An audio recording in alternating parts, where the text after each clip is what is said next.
এমন নয় যে আমাদের জিনিস পছন্দ হয় না, কিন্তু জিনিস যেটা পছন্দ হয় সেটা হয়তো আমাদের নাগালের বাইরে। অর্থের অভাবেও মাঝে মধ্যে আমাদের ভালো পছন্দ করা জিনিসটাও হাসি মুখে ছেড়ে আসতে হয়। এরকমই আমার সাথে সেদিন ঘটনাটা ঘটেছিল শপিং করতে গিয়ে। তো তোমাদেরকে আমি এই নিয়ে বলবো, সেই ঘটনাটা বলবো অবশ্যই। মানে কোনো কিছু না পছন্দ হবে কি হবে না, তার উপর আবার একটা বাজেটেরও ব্যাপার থাকে। হয়তো পছন্দ হলো, সেটা হয়তো খুব বেশি দাম। তো দেখা যাক কি হয় না। মধ্যবিত্তদের কিন্তু অনেক আশায় বিসর্জন দিতে হয়, তাই না? তাদের কিন্তু জীবন অনেকটা কষ্টের। অনেকে হয়তো মধ্যবিত্ত থাকা সত্ত্বেও অনেকে বাবা মার প্রতি প্রেশার দিয়ে জিনিসপত্র নেয়, এটা আমি দেখেছি। হ্যালো, আমি তো মুখ ফেস ওয়াশ করে চলে এসেছি, আর এবার হচ্ছে আমি রেডি হব। রেডি হওয়ার আগে একটা কথা বলি, তোমরা তো টাইটেল এবং থাম্বনেল পরে দেখতে পাও, কিন্তু আমাদেরকে তো ভিডিওটা বানাতে হয়, কি হচ্ছে না হচ্ছে আমরা নিজেরাও জানি না। হওয়ার পর তখন আমরা টাইটেল এবং থাম্বনেল দিই, তাই আমি এখনও জানি না যে সঠিক মানে কমপ্লিট হবে কি না। তো চলো, এখন আছে আমি এই একটা কুর্তি পরবো, এই যে। তো চলো রেডি হয়ে নিই। আজ আমি তোমাদের সাথে শেয়ার করব আমার পুজোর শপিং। তো তখনও কিন্তু জানতাম না যে পুজোর শপিংটা হবে কি হবে না। দেখো, আমরা ভিডিও বানাই কিন্তু জানি না যে হবে কি হবে না, কাজটা সাকসেসফুল। পরে কিন্তু আমরা টাইটেল এবং থাম্বনেল দিই, তাই না? তো যাই হোক, আমাদের অনেক কিছু জিনিস পছন্দ হয়, কিন্তু অর্থের দিকে তাকিয়ে হয়তো সেই পছন্দের জিনিসটা আমাদেরকে ফেলে আসতে হয়। এরকম জিনিসই তোমাদের সাথে আজকের ব্লগে আমি শেয়ার করব, যে খুব পছন্দের একটা জিনিস অর্থের জন্য আর নিতে পারলাম না। তো যাই হোক, একদিন না একদিন হবে হয়তো। তো এটাই হচ্ছে মধ্যবিত্তদের জীবন, জানো তো? যে মধ্যবিত্তরা কতটা পরিশ্রম করে এবং তার সাথে মানে কত দিকে তাদের চিন্তাভাবনা করতে হয়। শুধু নিজে নিলে তো হবে না, সবার জন্য ভাবতে হবে, তাই না?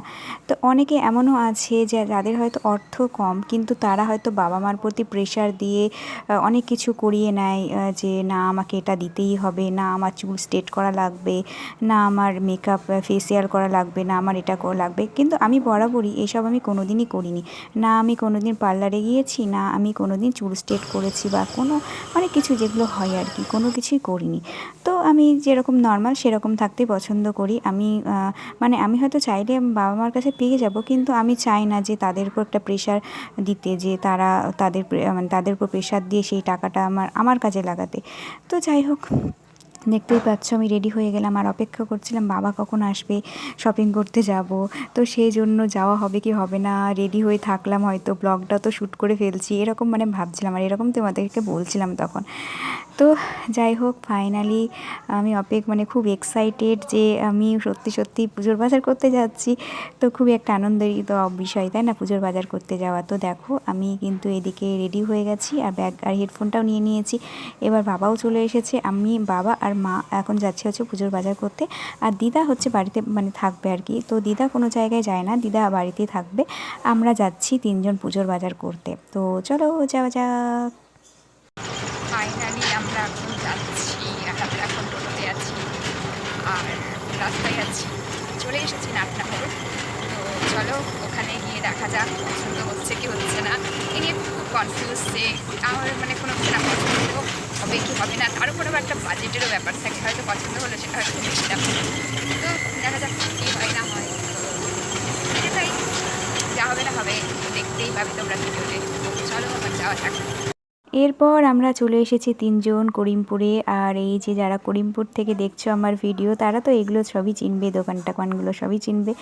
তো আমরা গেছিলাম হচ্ছে বিমান বস্ত্রালয়ে, আর আমরা বিমান বস্ত্রালয় থেকেই বাজার করি, প্রত্যেক বছরই বিমান থেকেই বাজার করি। আর ওখানে আমার খুব ভালোই লাগে বাজারগুলো করতে, কারণ ওখানে ড্রেসগুলো সবগুলো পছন্দের মতনই। আর আমার কি বলো তো, এই 10-12টা দোকান ঘুরে ঘুরে বাজার করব সেরকমটা পছন্দ হয় না। আমি একটা দোকানে ঢুকবো, সেখানকার অনেক কিছু এমন নয় যে পছন্দ হওয়ার মতন জিনিস দেখাবে না, বা পছন্দের মতো জিনিস পাওয়া যাবে না, এমনটা নয়। তো এখানে ভালো ভালো দেখতে পাচ্ছ কত সুন্দর সুন্দর শাড়ি আছে। তো আমি কি কি নিয়েছি না নিয়েছি তোমাদের নেক্সট ভিডিওতে দেখাবো। আজকে আমি শুধু তোমাদের সাথে পুজোর শপিংটাই শেয়ার করছি, ঠিক আছে? তো দেখো এখানে কত, আর বিমানটা নতুন করে সাজিয়েছে, এত সুন্দর লাগছে, পুরো শপিং মলের মতন হয়ে গেছে এখন। আর দেখতে পাচ্ছ এখানে কত সুন্দর সুন্দর ড্রেস, শাড়ি, তারপরে গাউন, তারপরে থ্রি পিস সব কিছু আছে সুন্দর, আমার খুব ভালো লেগেছে। তো প্রত্যেক বছর এখান থেকেই নেওয়া হয়। আর এখানকার বললাম না যে আমি বেশি দেখি না শাড়ি, মানে শাড়ি হোক চুড়িদার হোক যাই হোক, দু একটা দেখে তারপরে আমি পছন্দ করে নিয়ে নিই। হাজারটা দেখতে গেলে না মনে হয় সবগুলোই নিয়ে নিই। তো যাই হোক, তোমাদের সাথে এই ভিডিওতে শেয়ার করবো, দেখো মধ্যবিত্ত হওয়ার কত জ্বালা। সেটা হচ্ছে কত সুন্দর সুন্দর জিনিস দেখো। হ্যাঁ, আমি তোমাদের সাথে একটা জিনিস মানে একটা শেয়ার করছি, মানে একটা শাড়ি। তো সেই শাড়িটা এত সুন্দর, মানে আমাদের অলরেডি বাজার করা হয়ে গেছে, তারপরে দেখছি এই যে এই শাড়িগুলো, ঠিক আছে। তারপরে এই শাড়িটা আমার বিরাট, এই যে খয়েরি কালারের যে শাড়িটা আছে না, এই শাড়িটা বিরাট পছন্দ ভাই, আমার নেওয়ার খুব ইচ্ছে।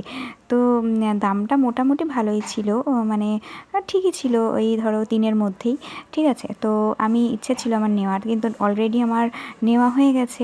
তো কী করব, পছন্দের জিনিসটা অর্থের দিকে তাকিয়ে হাসি মুখে বিদায় দিতে হলো। হয়তো নেক্সট কোনো দিন হয়তো যদি নিই তো নেব, এরকম একটা ব্যাপার। তো এটাই বলছিলাম, মধ্যবিত্তদের অনেক কষ্ট। তো দেখো এই যে তারপরে জুতোর দোকানে চলে এসেছি, তো জুতো কিনতে। আর এই দেখো সমস্ত জুতো, আর এই দোকান থেকে আমরা জুতোটা নিই। আর তারপরে জুতো, তারপরে হচ্ছে বাজার টাজার করে এই যে আমরা বাড়ি চলেও এসেছি। আর কি কি নিয়েছি না নিয়েছি তোমাদের সাথে নেক্সট ভিডিওতে একটা শেয়ার করব। আর চলো আজকেকার মতো ভিডিওটা এখানেই শেষ করছি। আর তোমাদের কার কার পুজোর বাজার হয়েছে আর তোমরা কি কি নিয়েছো সেটা কিন্তু আমাকে অবশ্যই জানিও।